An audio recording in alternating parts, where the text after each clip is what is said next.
Hello everyone, I'm Captain Sure. I am mostly a retro gamer, sometimes I do reaction content. This is one of those times. We're back with the Fat Files. Pepsi had more warships in some nations, allegedly. Now, I think I've heard him mention this once or twice before, but anyways, link to the original down below as always. Let's hop into it. For a brief period of time, Pepsi had the 6th largest navy in the world. What? No, it didn't. Okay, good. Today we're talking about the famous internet meme that has been sent to me at least 10,000 times that during the Cold War, Pepsi traded a bunch of soda to the Soviet Union. In exchange, the Soviet Union paid with naval warships, and for a brief period of time, Pepsi supposedly had the 6th largest navy on the planet. I don't believe you! Now, to be completely honest, It does sound feasible, giving it the Soviet Union.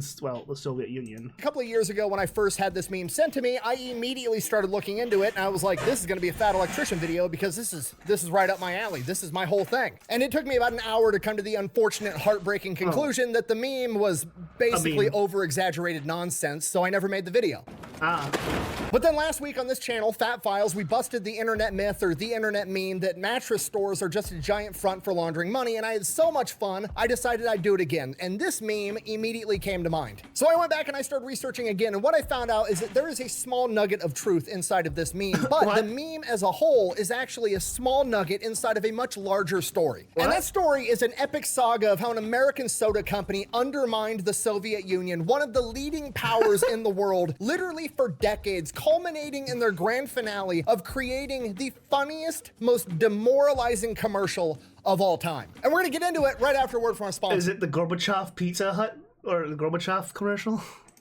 This video is brought to you by Supremacy World War III, a free PvP online strategy-based game where you can play against up to 99 other people. You get to pick any country you want and then set upon your mission of world domination. Okay, personally, I'm picking the United States every single time because, well, to be honest with you, I enjoy winning. And then the funnest part is deciding who to attack first. I like to base all my stuff off of current events. Last month, I was attacking Iran first. This month, I'm attacking Greenland first. And then I get to watch Germany get confused and invade Poland for no fucking reason. And they just came out with the Officers Update where you can unlock war legends that add buffs to all of your other units. So go check it out, it's free to play, and if you use my link down below in the next 30 days, you're gonna unlock a free elite railgun unit. Let's get back to the video.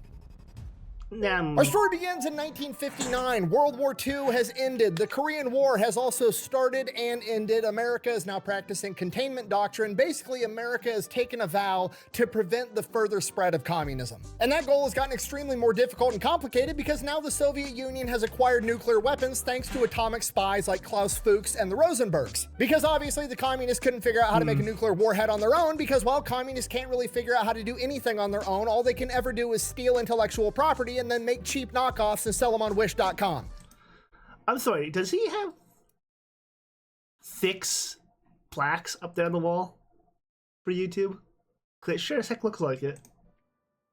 With the exception of the AK. The AK is pretty dope. I'll give him that. But that's one thing, okay? And it took an American to make it in 50 caliber, okay? And that guy's running for Congress. You're goddamn right. The world has essentially split down the middle. You have America and NATO on one side, and the USSR and the Warsaw Pact on the other side. The world is divided. The Cold War is at its peak, and we are at the height of McCarthyism with the Red Scare. America is terrified of going to nuclear war and the communists coming to get them. But also, Stalin died recently, so everybody's just kind of like, what if we didn't go to nuclear war and blow up the entire planet? I mean, that'd be kind of cool, right? Maybe we should try to get along. So in 1959, in an effort to make that happen, America and the USSR decided to have a cultural exchange. Basically, it was like an agreement to have a trade show. Basically, like the Soviets were gonna grab a bunch of their communist-made bullshit, they were gonna bring it over to America, set up a trade show, and show it off to a bunch of Americans, and vice versa. America was gonna grab a bunch of their awesome shit that capitalism made, they're gonna take it over to the USSR, and they were gonna show it off to all the communists. So when America sets up their trade show, they're bringing over all their best shit. They're putting their best foot forward. They're bringing over the best American cars. The Soviets are over here. They're used to seeing the Volga, the most popular car in the Soviet Union in 1959, which, to be completely honest, I thought was part of the female reproductive system until right now. It's not some Toyota clitoris. No. And then we've got America showing up with the 1959 Chevy Impala, which is gorgeous and objectively better in every single way. The Soviets are used to... I don't know, that's debatable. That thing's kind of... It's okay, but I'm actually gonna say the Soviet car might be a little bit more nicer looking on the outside, but probably performs like shit. I know, heresy. brutalist architecture, the For me though, when it comes to old cars, I'm very picky. I am sorry.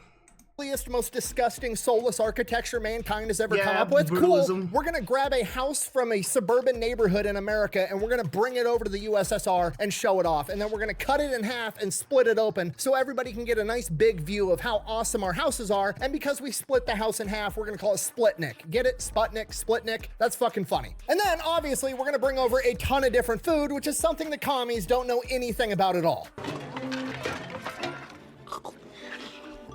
And one of the food vendors that we brought over was Pepsi. And I know what you're thinking, why would we bring Pepsi? Why didn't they bring Coke? Well, from what I was able to find, they tried to bring Coke first, but Coke declined because they didn't want to associate with commies, which based. Didn't know I could like Coke any more than I already do, but here we are. So Pepsi shows up and Pepsi is like, okay, this is a great opportunity. Maybe we can pierce the Iron Curtain. We can get into the USSR. And I was wondering why Coke wasn't there, but it's just like, all right. Coke was like, nah, we're not going over there. Open up this new market that no American company has access to, and we could become the official beverage of the USSR, and we'll make billions and billions of dollars. It's a brilliant plan. I mean, maybe. I find it hard to believe that becoming the official soda of the USSR would be a good plan, but I mean, we'll see what happens. They've done studies, 60% of the time, it works every time.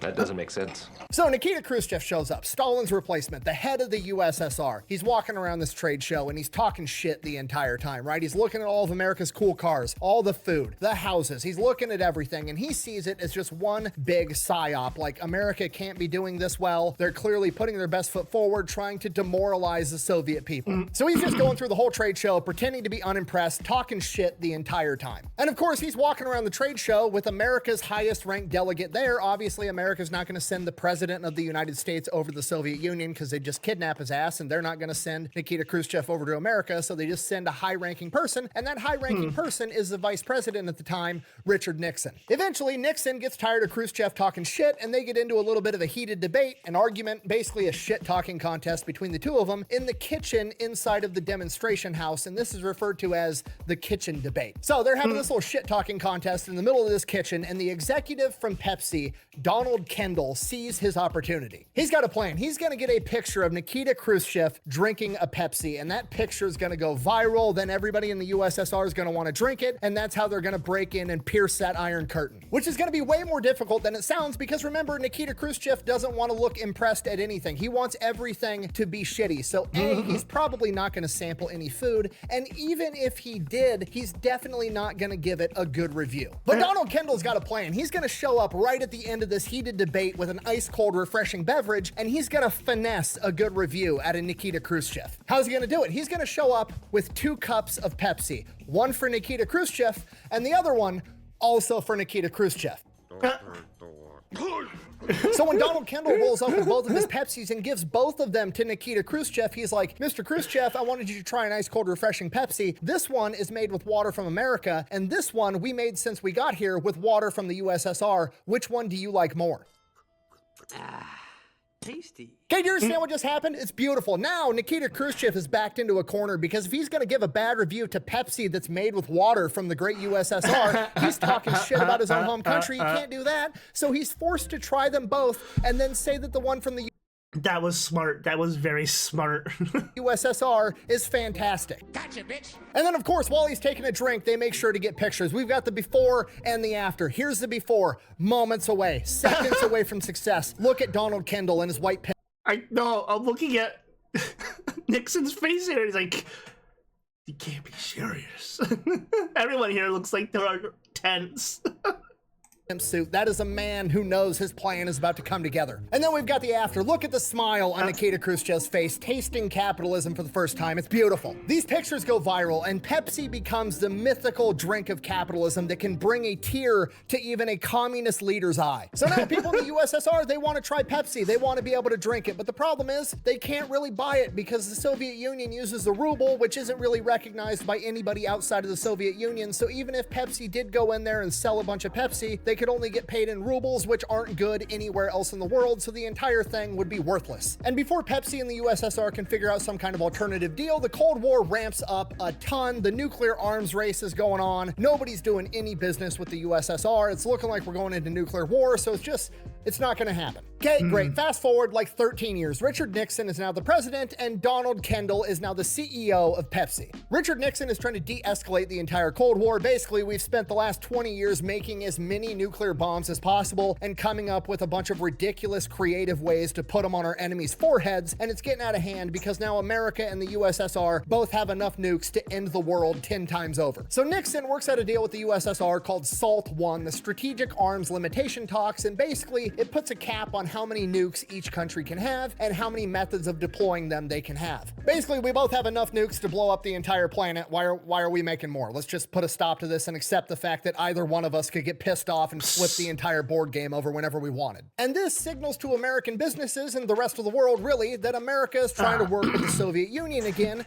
Cue the CEO of Pepsi, Donald Kendall, sauntering back into the equation. So he comes in, immediately starts trying to work a deal, right? This is an enormous untapped market. If he can get in there, he'll absolutely crush. He knows that. But the problem is, Soviet Union still has the ruble. It's still worthless everywhere outside of the Soviet Union. Sir, this is just monopoly money. So the Soviets literally don't have any money to pay for the Pepsi with. So what do you do when you want something, but you don't have money?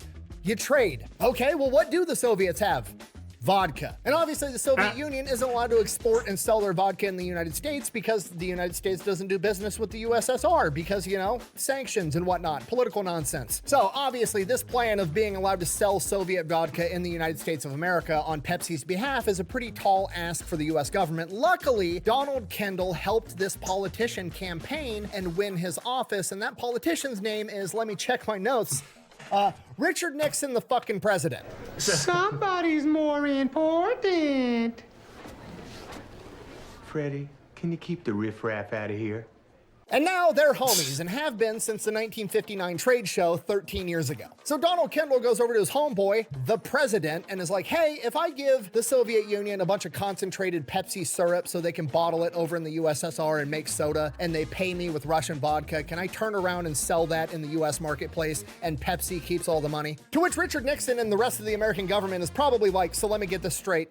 You want to be able to sell Russian vodka in the US marketplace, and that money is going to stay in the US marketplace. Pepsi is going to keep that money, and in exchange, you're going to give the Soviets diabetes. Yeah, that's fine. Go ahead. Boom. Deal made. Pepsi goes on to become the first American product sold inside the USSR, the first American company to pierce the Iron Curtain. Okay, and this is the mythical capitalist drink that they've been wanting for the past 10 years since the 1959 trade show. It becomes outrageously popular. So that's the deal. Pepsi sells the Pepsi concentrate to the USSR. They take it to their own bottling plants. They make Pepsi. They sell it. They have the licensing to market it as Pepsi. I'm curious what vodka they sent over, though. In exchange, they get a bunch of Soviet-made vodka. They turn around, they sell it in the U.S. Yeah, I butchered that, I know. They make their money, everybody's happy, the plan works.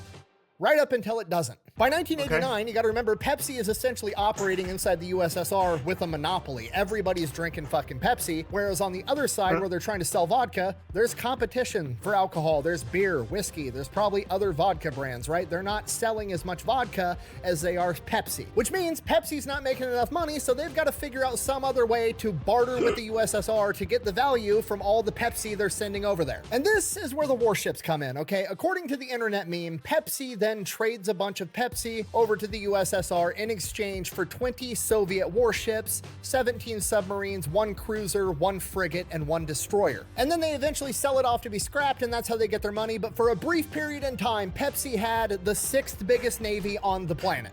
I don't believe you. Okay, no, it's not. I did the rough tonnage on 17 submarines, a cruiser, a frigate, and a destroyer, and I checked. It would not be in the top 10 for 1989. Honestly, I'd be shocked if it was even in the top 20. And that's if you're being generous enough to call 20 scrapped vessels of... But they actually got the vessels, is the thing. Viable navy, which it's not. B, that's also just... But you're forgetting who you're talking about. The Soviet Union would have definitely saw those as vessels still.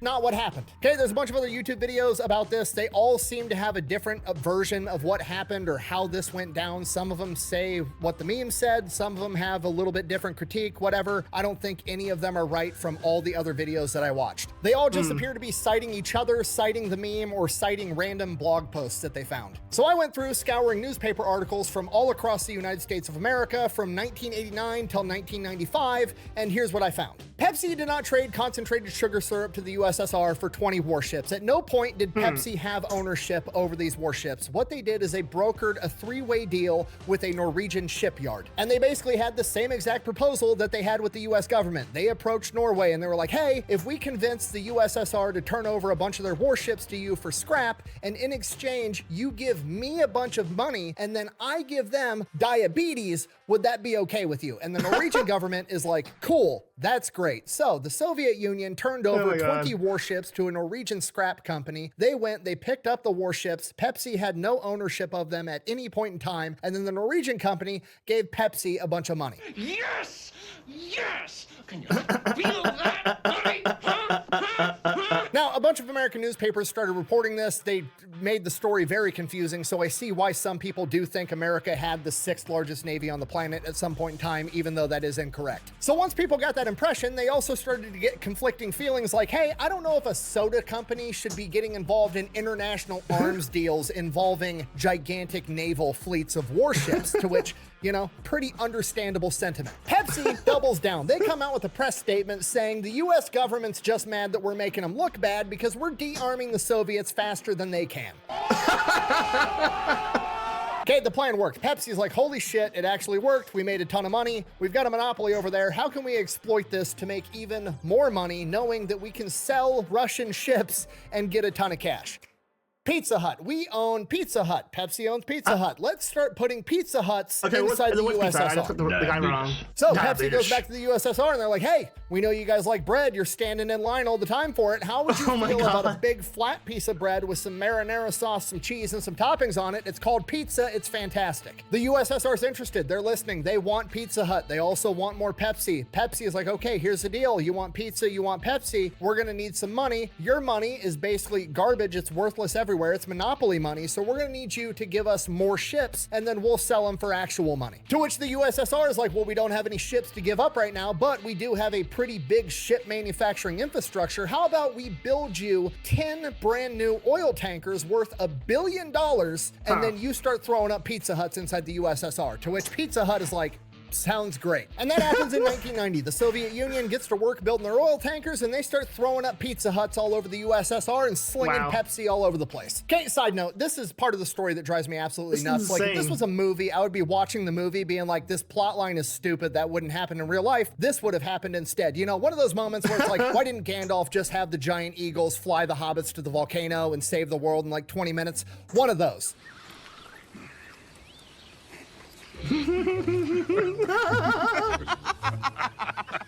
Why don't the Soviets just steal the recipe for Pepsi? Like, I don't understand. Like, don't get me wrong, stealing intellectual property is wrong. You shouldn't do it. But also, like, they fucking stole nuclear secrets. Like, they've already crossed that line. I don't.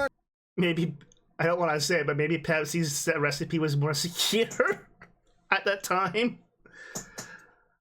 Because you figure the nuke stuff was pretty, well, it was pretty hush-hush, but still, like, they had all these different scientists from different backgrounds and all that showing up for it, so, like, I don't know.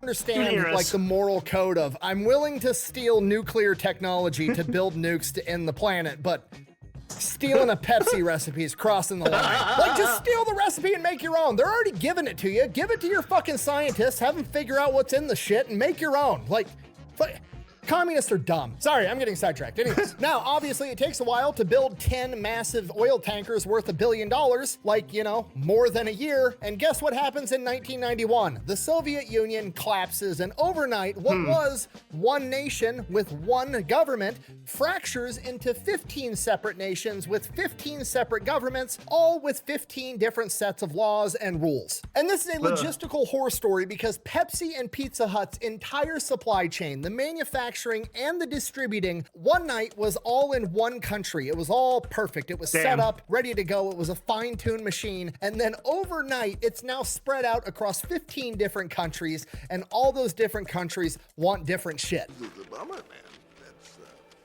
That's a bummer. Right, like the factory that makes all the bottles for the Pepsi is in Lithuania, but the Lithuanians now want to be paid up front in hard cash before they're willing to let go of the bottles, and then they have to figure out how to import the bottles from Lithuania to this new country called Belarus, and the only way to go from A to B is to bribe people on the road, all the government officials from the government that just got stood up 8 hours ago. It's a complete nightmare. And that's going on a humongous scale across 15 different countries, and if that wasn't bad enough, all of the ship manufacturing capacity where the oil tankers are being built is in Ukraine, and the Ukrainians are like, I'm not fucking turning over $1 billion worth of oil tankers so you can buy bottles from a bunch of Lithuanians. That's your fucking problem. So now Pepsi is absolutely screwed. They're up a creek without a paddle. Like, if they don't get these ships, they've already invested a ton of money in all these Pizza Huts. They've been giving them Pepsi. Like, they're gonna lose their ass on this deal if they can't figure this out. They tell this to the Ukrainians, and the Ukrainians are like, okay, fine.